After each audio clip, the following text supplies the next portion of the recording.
When my son Sam had just turned 4, he was diagnosed with autism. Because Sam wasn't speaking, he wasn't making any friends at nursery, so there was no opportunity for me to meet the other parents. There wasn't really much support available. It can make you feel a bit isolated. And when we did the early bird course, I met other parents and we just had this shared experience, and it was lovely because our experience felt normal. It didn't feel odd or weird. And sort of on the back of that, I started a coffee morning. So Hope GB was formed in 2009. That's when it became an official group. This is our 4th conference that we've run. We've also done ones on girls with autism, autism and comorbidities, autism and anxiety, and today we're talking about autism, the journey, trying to get people to realise that young children with autism can become adults with autism. So today at the conference we were talking about challenging behaviour and anxiety in young people, and how best to support people that have these issues and how to support the families as well.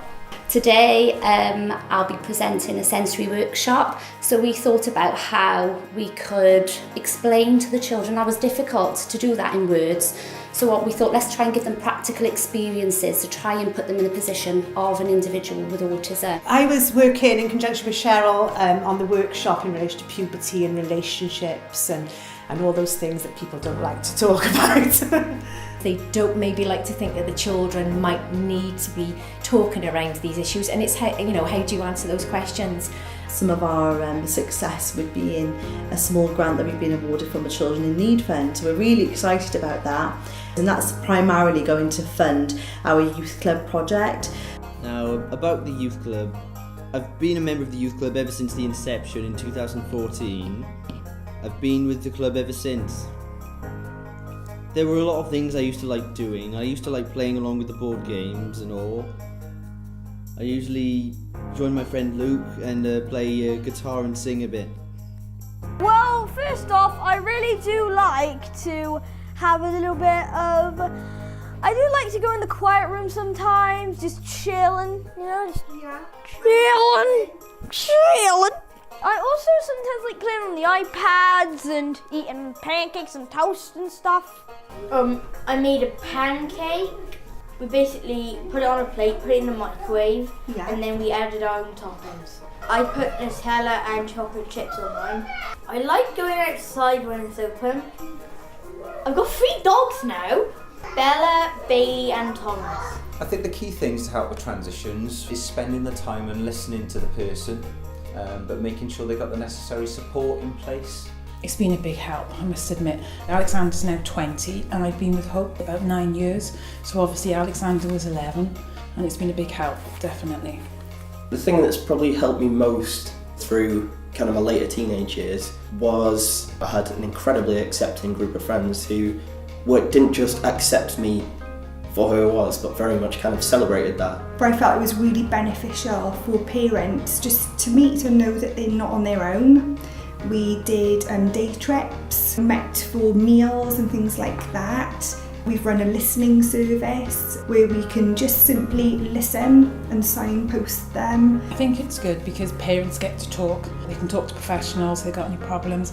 But I think the main thing with Hope GB is just the parents, the support we give each other. I attended the support group, and it's just nice to know that there's other people out there like yourself. It's been a great help over the years. Because they're sort of parent and carer led, that drives them forward really to want to do the best that they can do.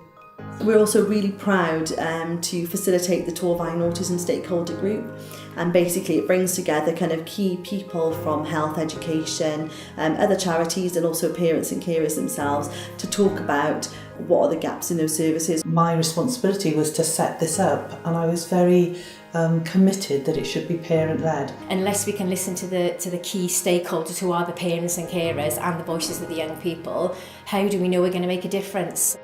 When I think about the future of Hope GB, I see like this big vision really, that's in Sarah's heart, but also like in the heart of the trustees.